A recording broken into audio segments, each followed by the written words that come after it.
Nga pala, dito ako sa LTO. So sa mga hindi pa nakapag-renew ng kanilang mga sasakyan o motorsiklo, pag makakita ko ng LTO region na nag-operation or nanghuli, ay hindi talaga ako tutuloy dyan sa daan na kung saan sila nanguhuli. Kasi kahit alam ko na kompleto ako, mas mainam pa rin yung umiwas. Bawal kasi mag-park dyan. Sasakyan yan eh, mahuhuli ka, matitikitan ka kapag dyan ka nag-park sa parking area ng mga sasakyan. So dapat dito sa mga motor lang. So sa mga kakilala ko dyan dito sa Tagum, no, sa mga gustong magpa-rehistro, magpa-renew, walang time dahil may trabaho, pwede nyo po ako i-contact or i-PM.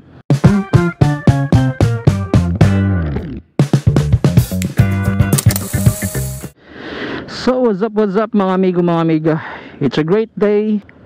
Nga pala, dito ako sa LTO, dito sa LTO Tagum. May pina-assess ako na rehistro na sasakyan ng pinsan ko, Grenio. So ayan, so dito tayo sa LTO Tagum. Yan po ang LTO Tagum dito sa amin. Dito pa tayo sa loob ng Kapitolyo kasi yung LTO Tagum namin dito is nandito sa loob po ng Kapitolyo. So sa Capitol po ng Davao del Norte. So ito po yung makikita nyo sa loob po ng Davao del Norte, no? So medyo busy. Yan mga sa BIR. Daming tao sa BIR ngayon. So kumusta? Kumusta kayong lahat dyan? And hopefully nasa mabuting kalagayan po kayo. At nga pala, so sa mga hindi pa nakapag-renew ng kanilang mga sasakyan o motorsiklo, dapat bago mag-expire 1 week ahead or okay naman kahit 1 month ahead, pwede na kayo mag-renew. Kasi kapag naabutan kayo ng expiration, meron na yung mga kaukulan na penalty. Siyempre, tatandaan nyo, kapag nahuli kayo ng LTO o ng mismong LTO deputies na nanguhuli sa daan na expire yung rehistro mo, ay automatically tumataginting na 12,000 pesos ang mababayaran mo sa violation fee ng mismong expired or walang rehistro ng motorsiklo or sasakyan. So itong sasakyan ng pinsan ko is nakalimutan nakalimutang mai-renew. So ayun, may penalty siya. Pero konti lang naman yung penalty, basta hindi pa siya lagpas ng 1 buwan. So ayun, ito po yung sa exit ng Kapitolyo. So how's your day? Kumusta kayo lahat? At sa mga kapwa ko motovlogger nga pala, no, shoutout sa inyo lahat. And tuloy lang tayo. So shoutout sa mga kapwa natin motovlogger dyan. And tuloy lang. Go lang ng go. And also we should always keep in mind na dapat gagawa tayo ng mga content na naaayon sa tamang guide bilang isang rider o bilang isang motovlogger, no? Huwag po tayong gagawa ng content na ikakapahamak or yung gagayahin tayo ng mga nanonood sa atin. So hindi maganda yon. So yun, go na dito. So bawal pala mag right turn dito, no, since go na. Yan, dito tayo sa sentro, sa may Mangkilam Road. So ayan, papunta ako sa photocopy kasi kailangan kong i-print ito at saka gawa ng lamination yung rehistro ng pinsan ko. So yung nirehistro na akin is yung Hilux ng pinsan ko, sasakyan niya. So mahirap mag-rehistro ngayon kasi bawat mga emisyonan or yung emission testing center dito is limited lang. So limited lang yung mga tinatanggap nila sa isang araw na i-emission nila sa kanilang emission testing center. So sum up yan. So doon sa kakilala ko na emission testing center is that 80 lang yung tinatanggap nila sa isang araw. So maximum of 80 lang ang i-emission nila sa isang araw. So ibig sabihin, sum up na yon, sasakyan, motorsiklo, diesel o gas, so truck man yan or maliit, 80 lang lahat talaga yung pwede lang ma-emission sa isang araw.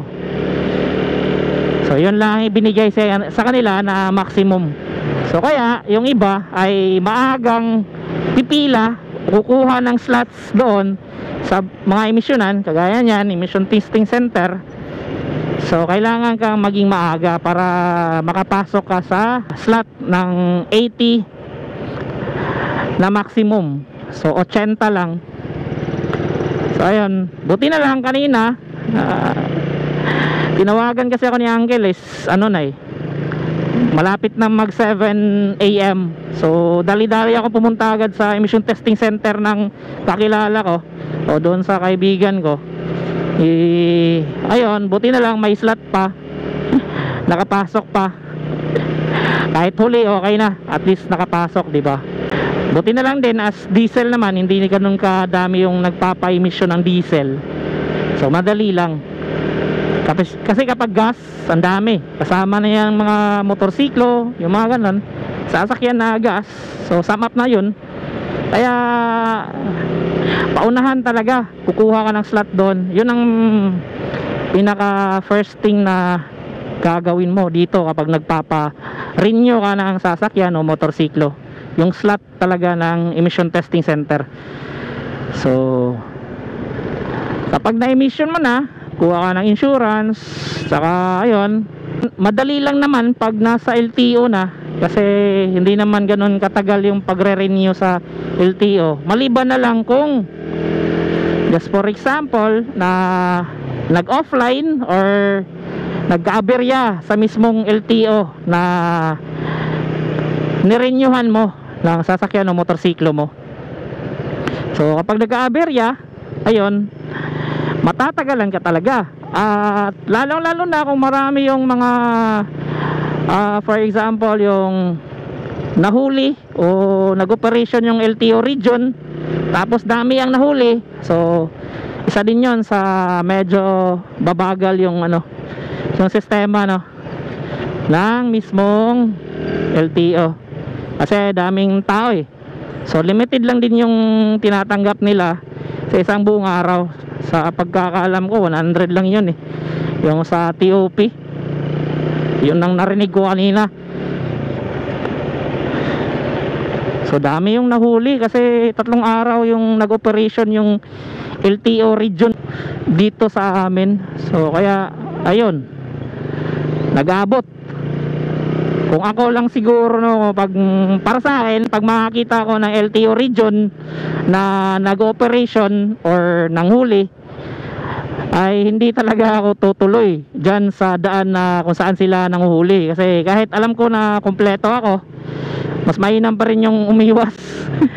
Kasi hindi naman sa lahat ng oras is makaka-encounter ka na mabait na LTO officer na nanguhuli. Most of them are sumusunod lang talaga sa kanilang trabaho o yung kanilang obligation na panguhuli. So wala nang wala nang hangyo-hangyo. Kapag nahuli ka niyan, talagang kung ano violation mo, yun talaga. So ayun, iwas na lang para iwas huli din, di ba? Ganun lang ang ginagawa ko kapag merong LTO region. So ayan, dito ako sa photocopyhan kasi kailangan ko pa i-print itong, kasi medyo blurry na yung photocopy na meron si Uncle so kailangan ko mag-print ng rehistro. So ang problema ngayon is walang mapag-parkingan dahil sa dami yung mga bawal kasi mag-park dyan, sasakyan yan mahuhuli ka, matitikitan ka kapag dyan ka nag-park sa parking area ng mga sasakyan. So dapat dito sa mga motor lang, ganito dito. So ayan, siguro doon ko na lang iwan sa kabila ang motor sa dami ba naman ng mga walang parking area So ayun, may lumabas si Kuya Goods dito. So dito tayo magpa-park. So ayan, yun lang muna. Kailangan ko munang trabahuin ito, tapusin itong transaction ko. So sa mga kakilala ko dyan dito sa Tagum, no, sa mga gustong magpa-rehistro, magpa-renew, walang time dahil may trabaho, pwede nyo po ako i-contact or i-PM para matrabaho ko, at least hindi hassle sa inyo. So yun, mayroon naman tayong processing fee para sa pagpaprocess ng mga rehistro ng renewal.